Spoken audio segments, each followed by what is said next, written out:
Today's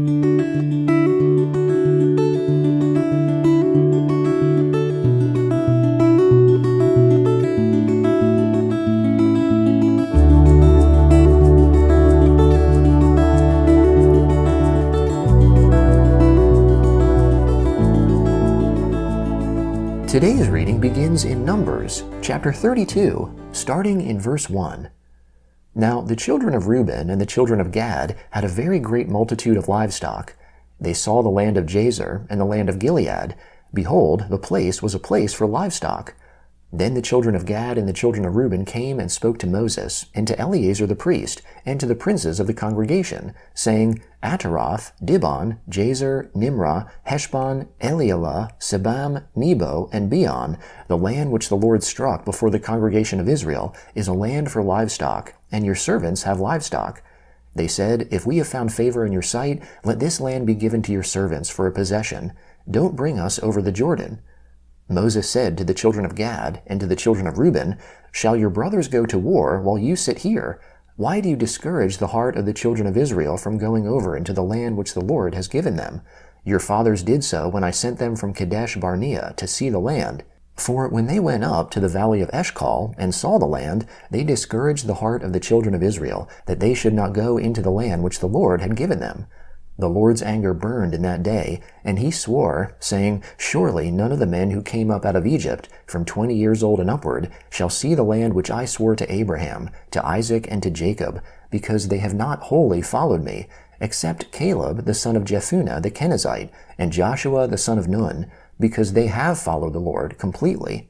The Lord's anger burned against Israel, and he made them wander back and forth in the wilderness 40 years, until all the generation who had done evil in the Lord's sight was consumed. Behold, you have risen up in your father's place, an increase of sinful men, to increase the fierce anger of the Lord towards Israel. For if you turn away from after him, he will yet again leave them in the wilderness, and you will destroy all these people. They came near to him, and said, We will build sheepfolds here for our livestock, and cities for our little ones, but we ourselves will be ready, armed, to go before the children of Israel, until we have brought them to their place. Our little ones shall dwell in the fortified cities, because of the inhabitants of the land. We will not return to our houses until the children of Israel have all received their inheritance. For we will not inherit with them on the other side of the Jordan and beyond, because our inheritance has come to us on this side of the Jordan eastward. Moses said to them, If you will do this thing, if you will arm yourselves to go before the Lord to the war, and every one of your armed men will pass over the Jordan before the Lord, until he has driven out his enemies from before him, and the land is subdued before the Lord, then afterward you shall return, and be clear of obligation to the Lord and to Israel. Then this land shall be your possession before the Lord.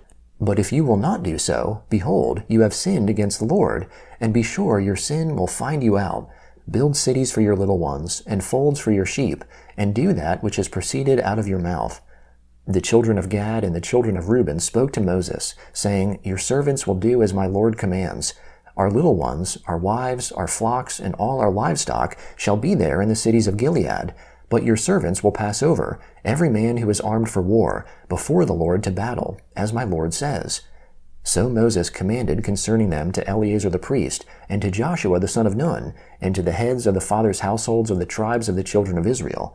Moses said to them, If the children of Gad and the children of Reuben will pass with you over the Jordan, every man who is armed to battle before the Lord, and the land is subdued before you, then you shall give them the land of Gilead for a possession.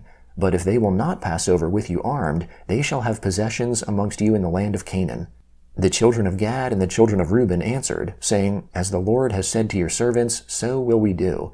We will pass over armed before the Lord into the land of Canaan, and the possession of our inheritance shall remain with us beyond the Jordan.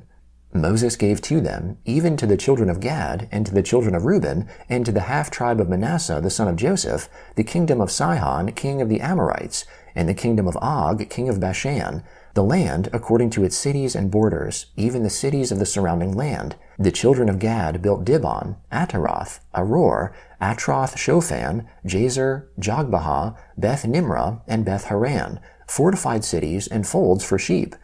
The children of Reuben built Heshbon, Elealeh, Kiriathaim, Nebo, and Baal-Meon, their names being changed, and Sibmah. They gave other names to the cities which they built.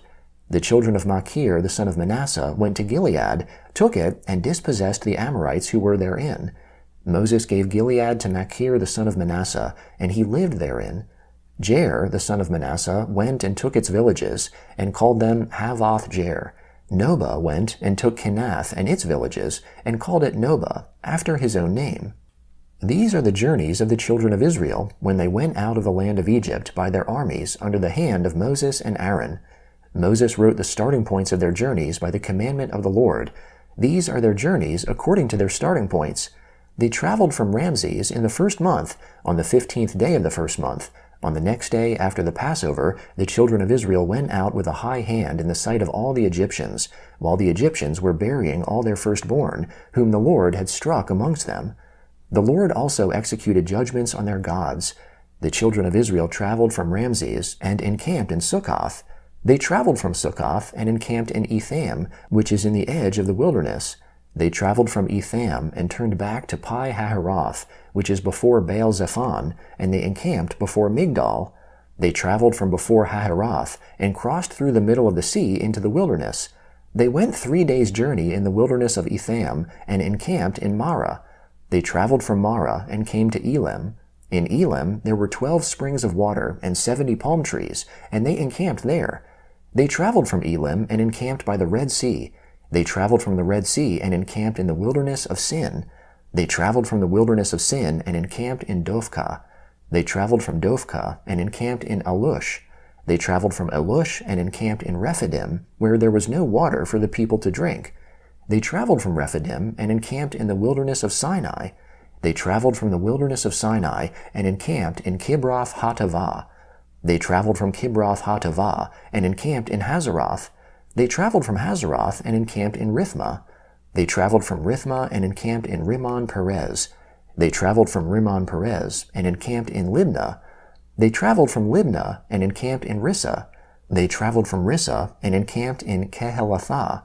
They traveled from Kehelathah and encamped in Mount Shepher. They traveled from Mount Shepher and encamped in Haradah. They traveled from Haradah and encamped in Machaloth. They traveled from Machaloth and encamped in Tahath. They traveled from Tahath and encamped in Terah.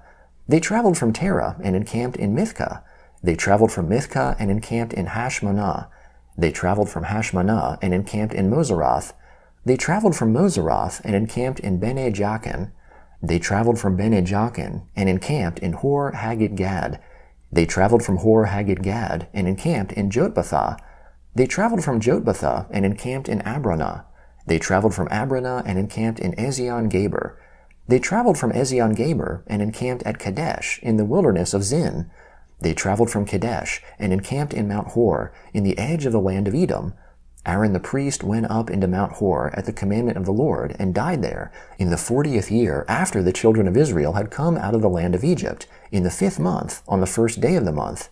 Aaron was 123 years old when he died in Mount Hor. The Gospel of Luke, chapter 4, starting in verse 31. He, that is Jesus, came down to Capernaum, a city of Galilee. He was teaching them on the Sabbath day, and they were astonished at his teaching, for his word was with authority. In the synagogue there was a man who had a spirit of an unclean demon, and he cried out with a loud voice, saying, "Ah, what have we to do with you, Jesus of Nazareth? Have you come to destroy us? I know who you are, the Holy One of God." Jesus rebuked him, saying, "Be silent and come out of him." When the demon had thrown him down in the middle of them, he came out of him, having done him no harm. Amazement came on all, and they spoke together, one with another, saying, "What is this word? For with authority and power he commands the unclean spirits, and they come out." News about him went out into every place of the surrounding region. He rose up from the synagogue and entered into Simon's house. Simon's mother-in-law was afflicted with a great fever, and they begged him to help her. He stood over her and rebuked the fever, and it left her. Immediately she rose up and served them. When the sun was setting, all those who had any sick with various diseases brought them to him, and he laid his hands on every one of them, and healed them. Demons also came out of many, crying out, and saying, "You are the Christ, the Son of God." Rebuking them, he didn't allow them to speak, because they knew that he was the Christ. When it was day, he departed and went into an uninhabited place, and the multitudes looked for him, and came to him, and held on to him, so that he wouldn't go away from them. But he said to them, I must preach the good news of God's kingdom to other cities also. For this reason I have been sent. He was preaching in the synagogues of Galilee. Now, while the multitude pressed on him and heard the word of God, he was standing by the lake of Gennesaret. He saw 2 boats standing by the lake, but the fishermen had gone out of them and were washing their nets. He entered into one of the boats, which was Simon's, and asked him to put out a little from the land. He sat down and taught the multitudes from the boat. When he had finished speaking, he said to Simon, Put out into the deep, and let down your nets for a catch. Simon answered him, Master, we worked all night and caught nothing, but at your word I will let down the net. When they had done this, they caught a great multitude of fish, and their net was breaking. They beckoned to their partners in the other boat that they should come and help them. They came and filled both boats, so that they began to sink. But Simon Peter, when he saw it, fell down at Jesus' knees, saying, Depart from me, for I am a sinful man, Lord. For he was amazed, and all who were with him, at the catch of fish which they had caught, and so also were James and John, the sons of Zebedee, who were partners with Simon. Jesus said to Simon, Don't be afraid. From now on you will be catching people alive. When they had brought their boats to land, they left everything and followed him. Psalm 64, beginning in verse 1. Hear my voice, God, in my complaint. Preserve my life from fear of the enemy. Hide me from the conspiracy of the wicked, from the noisy crowd of the ones doing evil, who sharpen their tongue like a sword and aim their arrows, deadly words, to shoot innocent men from ambushes. They shoot at him suddenly and fearlessly. They encourage themselves in evil plans. They talk about laying snares secretly. They say, Who will see them? They plot injustice, saying, We have made a perfect plan. Surely man's mind and heart are cunning, but God will shoot at them. They will be suddenly struck down with an arrow. Their own tongues shall ruin them. All who see them will shake their heads. All mankind shall be afraid. They shall declare the work of God, and shall wisely ponder what he has done. The righteous shall be glad in the Lord, and shall take refuge in him. All the upright in heart shall praise him. Proverbs chapter 11, verse 22. Like a gold ring in a pig's snout is a beautiful woman who lacks discretion.